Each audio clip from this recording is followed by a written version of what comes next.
Nós saudamos os irmãos e aquele que nos assistem com a paz do Senhor Jesus.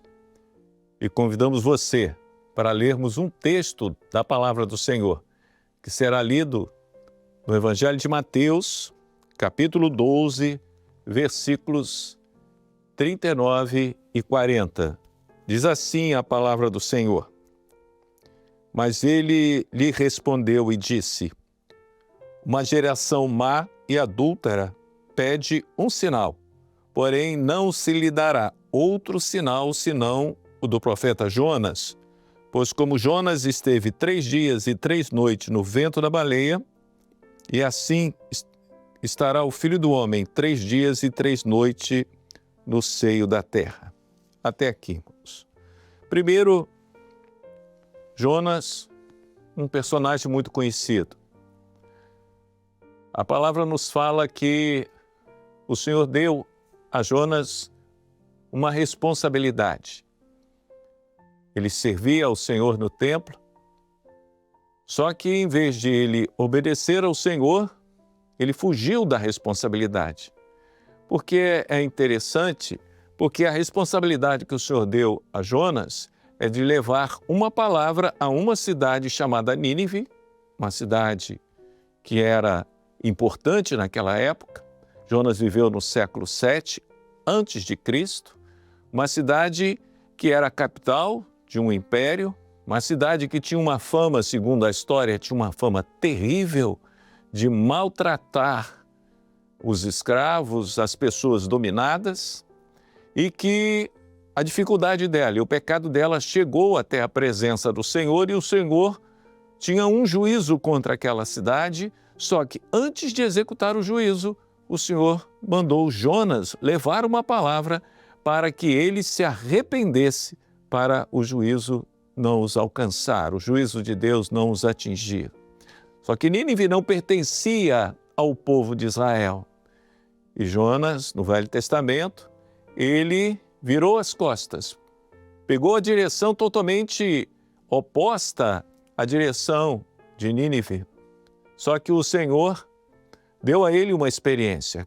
A história é muito conhecida, mesmo as pessoas que não conhecem a Bíblia, conhecem a história de Jonas, pois ele estava em um barco que ele pegou para fugir daquela responsabilidade, só que o barco foi atingido por uma grande tempestade pela mão do Senhor, e ele sabia que era a mão do Senhor contra a atitude de rebelião dele.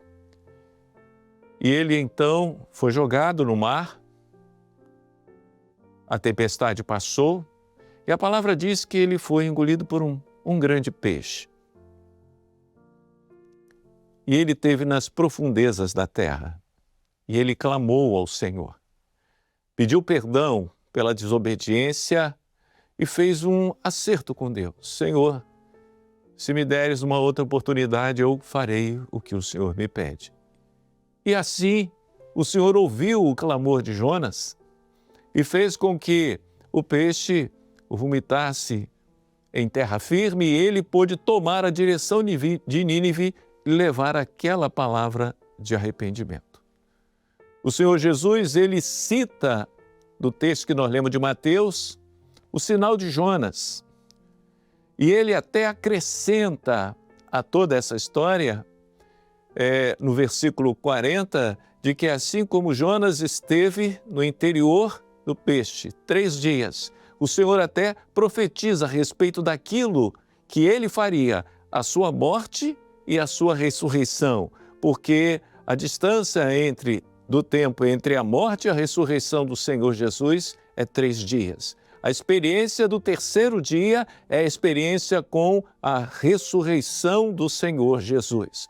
Nós falamos que quem não tem essa experiência do terceiro dia não conhece o Senhor. Pode conhecer o Senhor da história, mas não conhece o Senhor vivo, porque a salvação é proveniente dessa experiência maravilhosa. Mas volto a perguntar a você que assiste, mas por que Jesus citou Jonas? Citou porque a palavra nos fala no versículo 38 que os fariseus Os publicanos pediram um sinal, versículo 37 desse capítulo, pediram um sinal. Queremos ver um sinal, como se a operação maravilhosa do Senhor fosse um espetáculo para ser visto, para ser julgado, não, eu gostei mais desse do que do outro. E o Senhor sabia que eles não queriam ver um sinal para que pudessem se converter. Eles queriam apenas julgar, porque se achavam superior até o próprio Senhor Jesus. E ali o Senhor trouxe essa palavra dura para eles. Não lhes será dado outro sinal senão o do profeta Jonas. Nós podemos ver que a experiência do terceiro dia de Jonas foi a misericórdia do Senhor. O Senhor teve misericórdia. Quando ele sentiu ali o peso do seu erro, ele sentiu as consequências do seu erro, ele sentiu que ele estava ali condenado para a morte, mesmo debaixo ali, com certeza, de uma profundeza grande, de muita água, porque ali o peixe estava nadando no mar. Ele clamou ao Senhor. E a palavra diz que nada pode separar o homem de Deus. O que me separará do amor do Senhor, diz o salmista? A profundidade, a largura, a altura. E o Senhor ouviu o clamor de Jonas. Um clamor sincero, porque o Senhor conhece o coração. E deu a ele oportunidade. Mas por que deu a ele oportunidade? Para que ele cumprisse um objetivo: levar para Nínive uma palavra de um juízo que estava sobre aquela cidade, se eles não se arrependessem. Nínive foi atingida pela palavra de Jonas, e aí a Bíblia diz que do rei até o homem mais simples, eles se arrependeram realmente.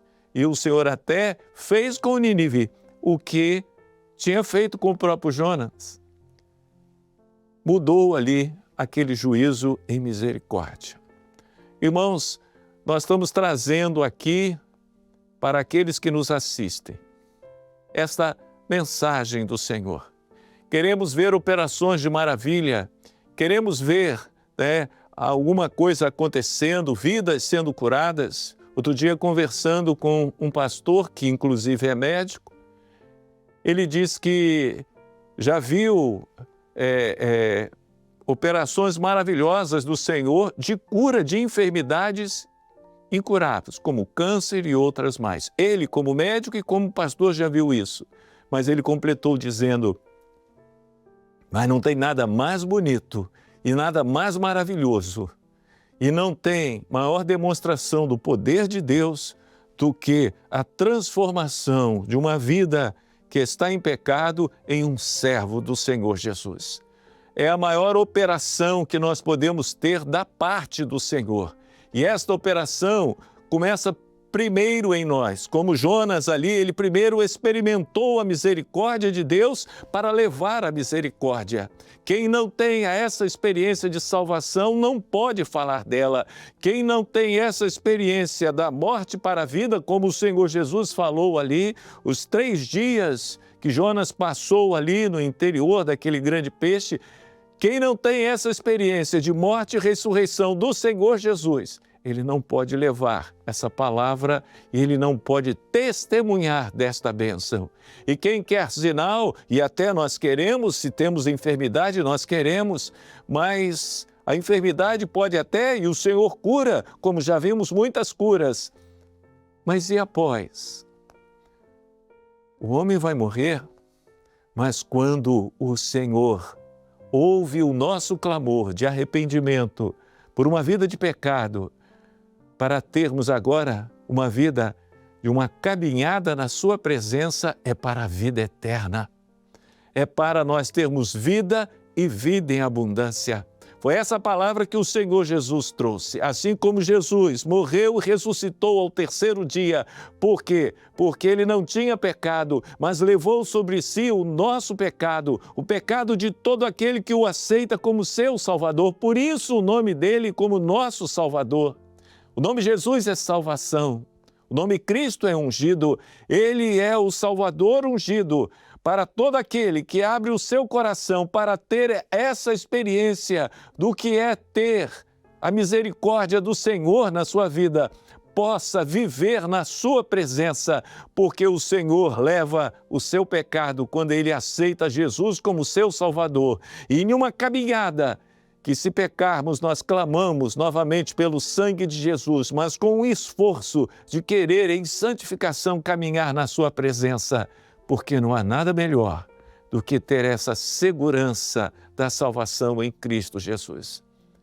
Aqueles homens pediram a Jesus um sinal.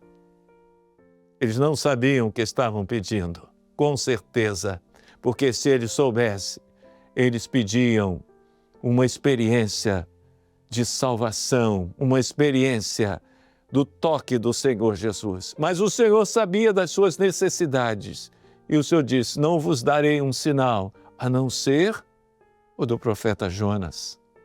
E assim, o Senhor teve misericórdia deles. A palavra não diz se eles se converteram, como fizeram, só ali encerra o comentário, até porque não cita o nome. Mas ficou para nós, ficou para a igreja essa experiência maravilhosa da misericórdia do Senhor alcançar as nossas vidas, assim como o Senhor alcançou a vida de Jonas, o Senhor tem alcançado as nossas vidas, porque assim como Jonas teve ali a misericórdia do Senhor, nós podemos contar também com a misericórdia do Senhor, para levar uma palavra, assim como Jonas tinha um objetivo, quando ele foi alcançado pela misericórdia do Senhor, o objetivo, ele levasse uma palavra para Nínive, para que se arrependesse. A igreja, que é composta pelos servos que tiveram essa experiência de morte e ressurreição do Senhor Jesus, essa experiência da misericórdia do Senhor, do amor do Senhor, do perdão dos nossos pecados, porque o aceitamos como nosso Salvador. A igreja que é composta por esses, a igreja fiel, que aguarda o momento do arrebatamento conforme a promessa do próprio Senhor Jesus. Essa igreja ainda tem um recado para dar: arrepende-te. Abra o coração, pede ao Senhor: Senhor, toca na minha vida, eu quero experimentar esse sinal.